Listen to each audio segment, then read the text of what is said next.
Bab 707 Gadis Kecil. Mileye berdiri di tempat sambil memegang Lindsay Ye dan tidak bergerak. Dan Sonny Lee menatap Mileye. Dia adalah master veteran dunia fantasi, juga master kelas super. Master langkah.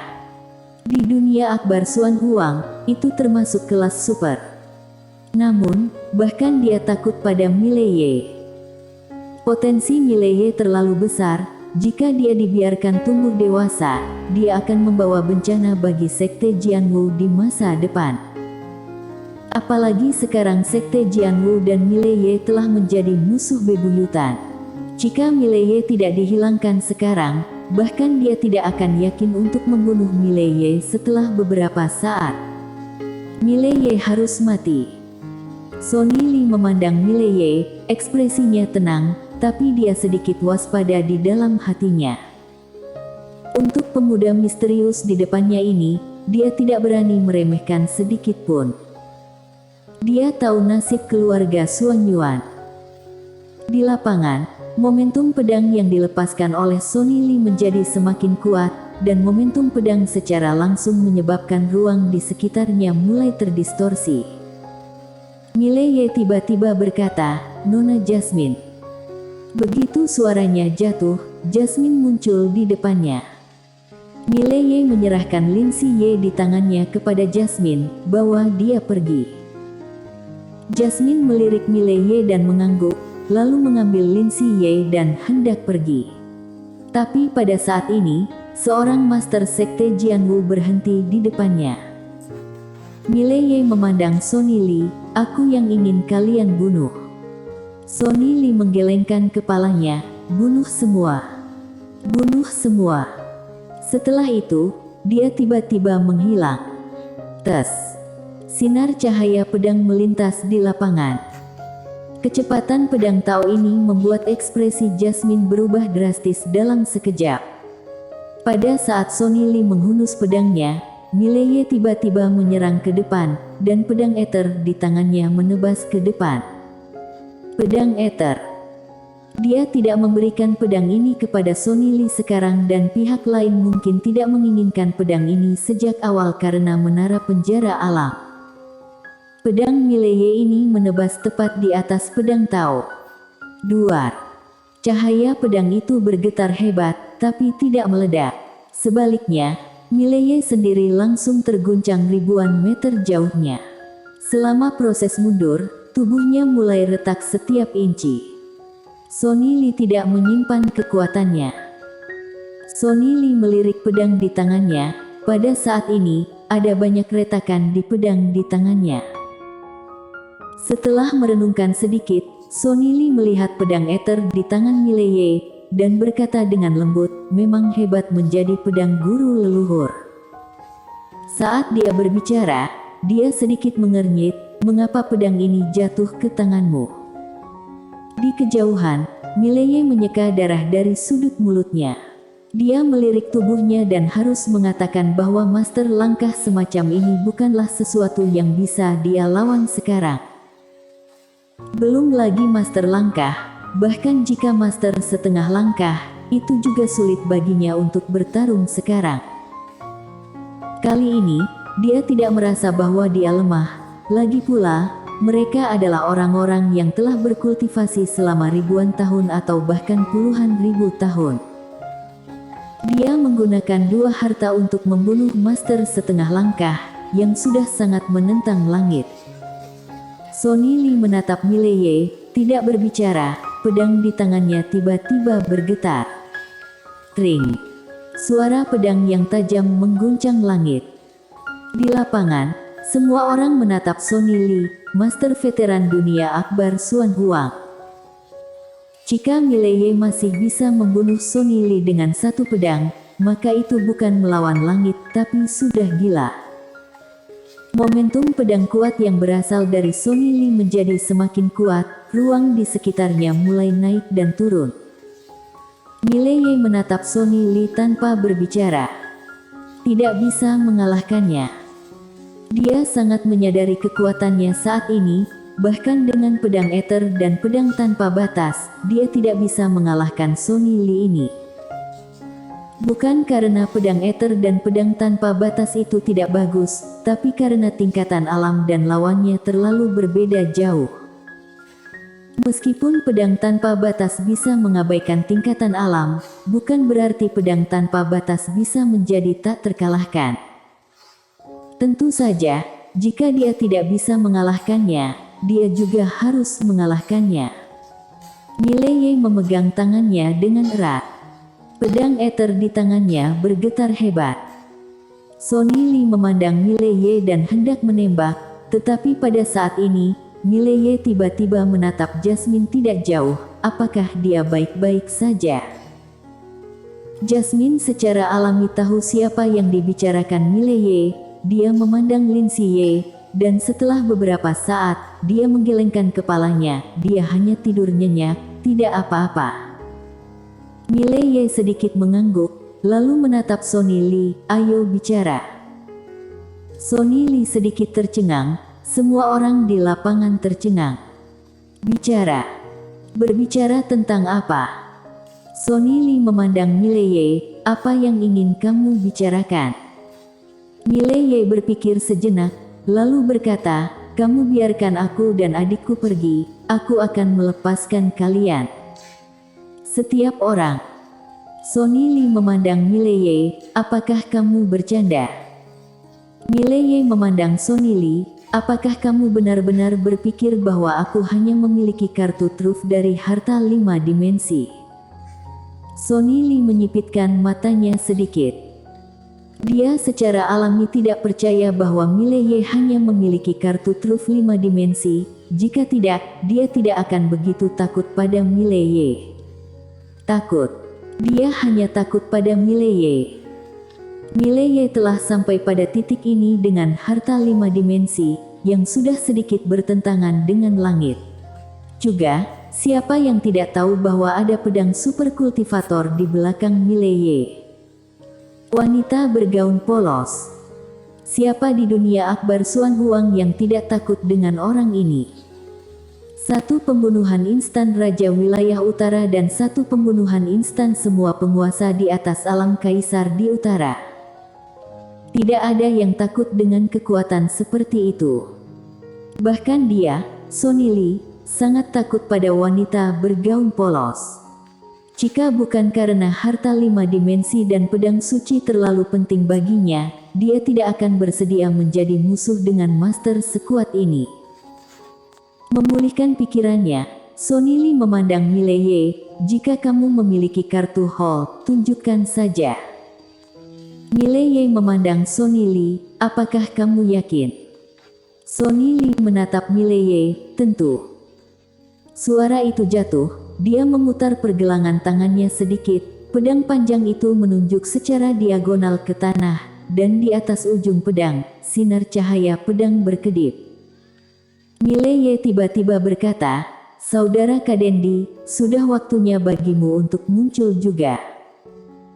Mendengar ini, Sonny Lee sedikit mengernyit, tangan kanannya mengencangkan pedang di tangannya. Namun, tidak ada yang terjadi di sekitar. Sonny Lee memandang Mileye, dan Ye Xuan berkata dengan sungguh-sungguh, Saudara Kadendi, sudah waktunya bagimu untuk keluar. Lingkungannya sangat sunyi, tetapi masih tidak ada jawaban. Wajah Mileye muram, jangan main-main denganku. Pada saat ini, Sonny Lee yang tidak jauh tiba-tiba berkata, Mileye, apakah kamu bercanda? Suara itu jatuh. Dia segera menghilang. Tes. Terdengar suara robekan di lapangan. Mileye hendak menembak. Pada saat ini, raksasa tiba-tiba muncul di depannya. Kadendi. Saat melihat Kadendi, Mileye tercengang. Kadendi saat ini benar-benar berbeda dari masa lalu. Saat ini, Kadendi tidak hanya hampir 2 kali lebih besar dari sebelumnya, tetapi juga memancarkan cahaya ungu. Tentu saja, yang paling penting adalah nafas. Pada saat ini, napas Kadendi berkali-kali lebih kuat dari sebelumnya. Setelah Kadendi muncul, dia langsung melompat dan menabrak Sonny Lee. Duar. Tabrakan ini membuat ruang hampa tempat Sonny Lee dan Kadendi berada runtuh. Pada saat yang sama, Sonny Lee langsung mundur ratusan kaki, Kadendi juga mundur hampir 100 kaki jauhnya. Melihat adegan ini, wajah Mileye sedikit berubah, Kadendi ini menjadi begitu kuat. Energi ungu pria kulit putih kecil saat itu begitu kuat. Pada saat ini, Mileye memiliki beberapa penyesalan. Dia menyesal tidak menemukan pria kecil itu untuk mendapatkan lebih banyak energi ungu. Di depan Mileye, Kadendi memiliki wajah yang ganas dan tubuhnya memancarkan aura yang ganas. Di sekeliling, para master sekte Jianwu tampak sangat serius. Sonny Lee memandang Kadendi dan berkata dengan lembut, "Binatang buas." Suara itu jatuh, pergelangan tangannya bergerak, dalam sekejap, sepotong cahaya pedang terombang-ambing. Potongan cahaya pedang ini langsung menenggelamkan Kadendi. Cici-cici. Ruang tempat Kadendi berada langsung terkoyak oleh cahaya pedang ini. Mileye hendak menembak, tapi nafas yang kuat tiba-tiba keluar dari cahaya pedang. Saat berikutnya, cahaya pedang itu menghilang. Tetapi pada saat ini, pedang Taoa memotong langsung ke Kadendi. Duar. Kadendi mundur 100 meter dalam sekejap. Ada bekas pedang di seluruh tubuhnya. Bisa menghancurkan pertahanan. Wajah Mileye muram. Tidak jauh, Kadendi menoleh untuk melihat Mileye dan berkata dengan marah, "Kamu bajingan, segera setelah aku meninggalkan gunung, kamu menemukan lawan seperti itu untukku, bisakah kamu berhenti melakukan ini sepanjang waktu kepadaku?" Mileye. Pada saat ini, Sonny Lee tiba-tiba menghilang, tapi kali ini, targetnya adalah Mileye. Jelas, dia masih ingin membunuh Mileye secara langsung. Pada saat ini, Kadendi tiba-tiba memblokir di depan Mileye, menamparkan Sonny Lee dengan tamparan. Ketika tamparan itu ditampar, ruang di depannya langsung runtuh. Duar. Sonny Lee terguncang kembali, tetapi Kadendi tidak enak badan, dengan retakan muncul di sekujur tubuhnya. Pedang Sonny Lee bisa mematahkan pertahanannya. Jika itu adalah master langkah yang lain, mereka mungkin tidak bisa mematahkan pertahanan Kadendi, tetapi Sonny Lee berbeda, dia adalah pedang kultivator dan juga pedang kultivator papan atas. Di depan Mileye, Kadendi berkata dengan sungguh-sungguh, "Bocah, pikirkan cara." Cara. Mileye terdiam. Pada saat ini, Sonny Lee, yang tidak jauh, tiba-tiba melihat sekeliling dan berkata dengan lembut, "Mileye, apa wanita bergaun polos di belakangmu masih tidak keluar?" Mileye memandang Sonny Lee, "Kamu bisa pergi ke dia seperti raja wilayah utara. Mencari wanita bergaun polos." Sonny Lee memandang Mileye, "Apakah menurutmu aku bodoh?" Ketika wanita bergaun polos muncul, dia memiliki trik lain untuk dihadapi, dan jika wanita bergaun polos tidak muncul, tentu saja itu yang terbaik. Mencari sendiri. Apa otaknya rusak? Sonny Lee membuka telapak tangannya, sebuah pedang muncul di telapak tangannya. Dia menatap Mileye, pedang di tangannya berputar dengan cepat. Tak lama kemudian, suara pedang Tao terus terdengar di mana-mana. Sonny Lee memandang Mileye, "Mileye, aku selalu mendengar bahwa kamu memiliki banyak pendukung, coba panggil satu." Di depan Mileye, Kadendi buru-buru berkata, "Bocah, panggil." Panggil. Mileye terdiam sejenak, lalu berkata, "Lily, giliranmu yang tampil." Suaranya jatuh, Lily tiba-tiba muncul di depannya. Setelah Lily muncul, dia menatap Mileye, yang ragu-ragu sejenak, lalu berkata, "Apakah kamu yakin?" Lily berkedip, kemudian dia dengan hati-hati mengulurkan sebuah kotak. Kotak. Melihat kotak ini, Kelopak mata Kak Dendi melompat. Awalnya, Lily mengulurkan sebuah kotak. Ada seorang pria kulit putih kecil di dalam kotak itu. Dan sekarang dia bisa menembus belenggu darahnya sendiri karena si kecil itu. Apakah pria kecil itu akan muncul lagi? Lily menatap Sonny Lee tidak jauh. Sonny Lee terkekeh. Cepat, kuharap kamu tidak terlalu lemah. Kepercayaan diri. Sebagai salah satu kultivator pedang papan atas di dunia, dia secara alami percaya diri. Dengan semua orang menonton, Lily membuka kotak itu. Cahaya hitam tiba-tiba melayang keluar, cahaya hitam menghilang di udara, dan seorang gadis kecil muncul di depan semua orang.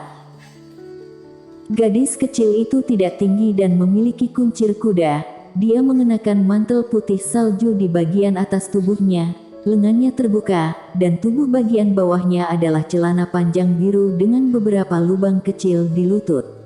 Di kakinya ada sepasang sepatu kain kecil seputih salju. Perlu disebutkan bahwa gadis kecil itu memiliki 2 tanduk di kepalanya dan ekor yang panjang di belakangnya. Gadis kecil itu memasukkan tangannya ke dalam saku celananya, memegang manisan buah di mulutnya, menghentakkan kaki kanannya secara berirama, dan menyenandungkan nada yang tidak diketahui. Bersambung.